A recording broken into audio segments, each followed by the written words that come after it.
प्रभाकर मिश्रा का मैं रुख कर लेती हूँ। प्रभाकर मिश्रा, थोड़ा सा इस गिरफ्तारी का, रिमांड का विश्लेषण करते हैं कि सियासत पर इसका क्या असर पड़ेगा।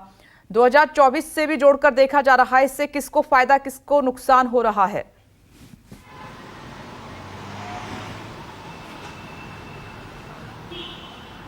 विपनेश, पहली तो शुरुआत वहीं से करते हैं जहां अमित ने छोड़ा है कि इसे उनके बाद से ही समझा जा सकता है। हमारे दर्शक समझ जाएंगे कि दरअसल दिल्ली में सरकार चलाने के लिए भले ही मुख्यमंत्री का नाम अरविंद केजरीवाल हो, लेकिन सरकार प्रैक्टिकली जो सरकार चला रहे थे वो मनीष सिसोदिया चला रहे थे। जितने महत्वपूर्ण पोर्टफोलियोज थे, महत्वपूर्ण मंत्रालय थे, वो मनीष सिसोदिया के पास थे।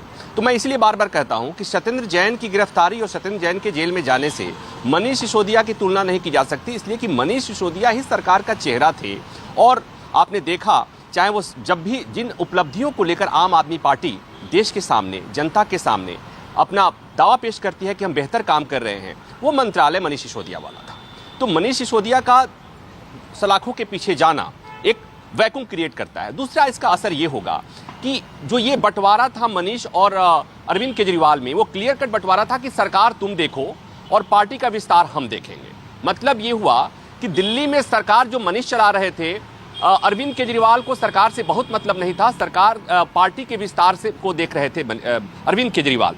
उस पर असर पड़ेगा, और वो भी ठीक पहले, चूंकि लोकसभा चुनाव है और लोकसभा चुनाव के ठीक पहले अगर अरविंद केजरीवाल को दिल्ली के डे टू डे सरकार के संचालन में अगर हस्तक्षेप करना पड़े या ध्यान देना पड़े तो पार्टी के विस्तार पर असर पड़ेगा। ये तो एक तात्कालिक असर दिख रहा है। बाकी चीजें आपको बता दिया कि किस तरह से पार्टी इस समस्या से जूझ रही है कि मनीष सिसोदिया का मायने क्या थे दिल्ली के लिए, अरविंद केजरीवाल के लिए। अरविंद केजरीवाल के लिए सबसे विश्वस्त चेहरों में से मनीष सिसोदिया हैं। और ये सरकार बनने के पहले जब ये आंदोलन करते थे, जब इन्होंने एनजीओ के साथ इन्होंने शुरुआत करी थी, तो उस तरह का उतना विश्वस्त चेहरा अरविंद के पास शायद ही कोई दूसरा होगा। तो ये संकट है अरविंद केजरीवाल के लिए भी और आम आदमी पार्टी के लिए। लेकिन जो दूसरा बड़ा है वो ये कि ब्रॉडली सारी ऑपोजिशन पार्टियां, कांग्रेस को छोड़कर सारी ऑपोजिशन पार्टियों को ऐसा लग रहा है कि ये जो मनीष सिसोदिया के खिलाफ या आम आदमी पार्टी के खिलाफ, जो सरकार के खिलाफ जो कार्रवाई हो रही है, वो पॉलिटिकली मोटिवेटेड कार्रवाई है। हो सकता है कि इस मसले पर बागी ऑपोजिशन की पार्टियां एकजुट हो, लेकिन कांग्रेस उसमें इसलिए नहीं शामिल हो रही है कि दिल्ली में दरअसल आम आदमी पार्टी जो है कांग्रेस के वोट बैंक पर बैठी हुई है। कांग्रेस को उसने रिप्लेस किया हुआ है और इस दंश को, इस पीड़ा को कांग्रेस बर्दाश्त नहीं कर सकती। मैं बहुत ही ब्लंटली इस बात को कह रहा हूं और यही वजह है कि अगर ये दूसरी पार्टी के साथ हुआ होता या दिल्ली में अरविंद केजरीवाल की सरकार, आम आदमी पार्टी की सरकार नहीं होती, तो कांग्रेस ज्यादा एग्रेसिव होती इस मसले पर, सीबीआई की इस कार्रवाई पर, मनीष सिसोदिया या किसी भी राज्य के मुख्यमंत्री या उप मुख्यमंत्री की गिरफ्तारी पर कांग्रेस ज्यादा वोकल होती, ज्यादा एग्रेसिव होती। लेकिन यहां पर चूंकि उनसे जो इनका नाता है, उस नाते के चलते वो उतना एग्रेसिव नहीं हो रहे हैं।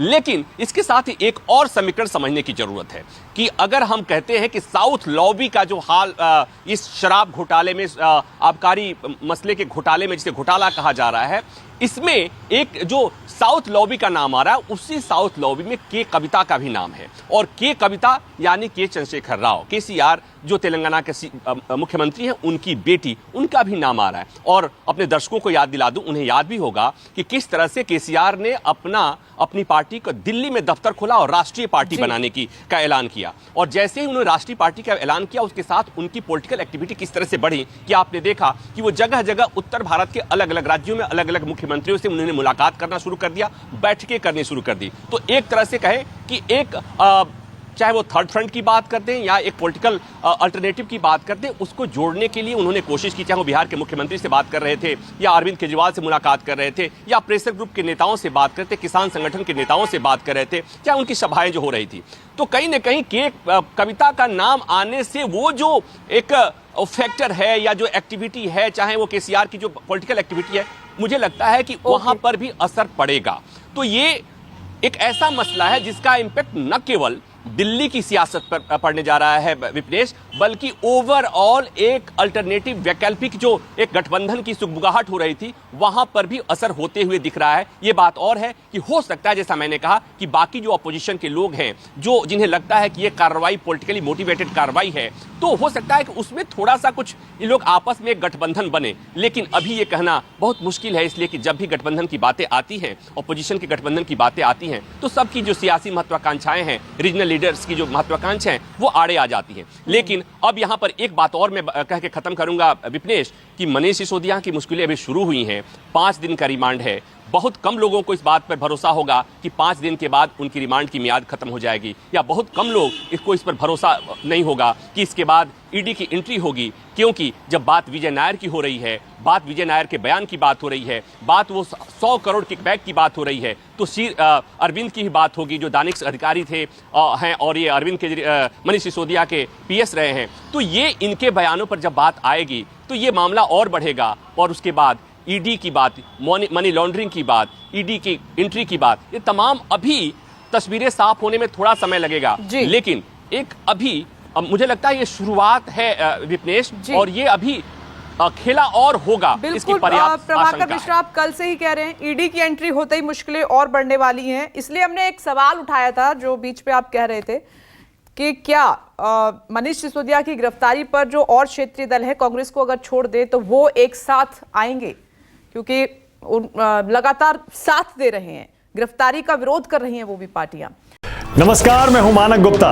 अगर आपको हमारा ये वीडियो पसंद आया हो तो इसे लाइक और शेयर जरूर करें, और हां, हमें सब्सक्राइब और फॉलो करना ना भूलें, ताकि आप देश और दुनिया की कोई खबर मिस ना करें। तो जुड़े रहिए हमारे साथ और देखते रहिए न्यूज़ 24।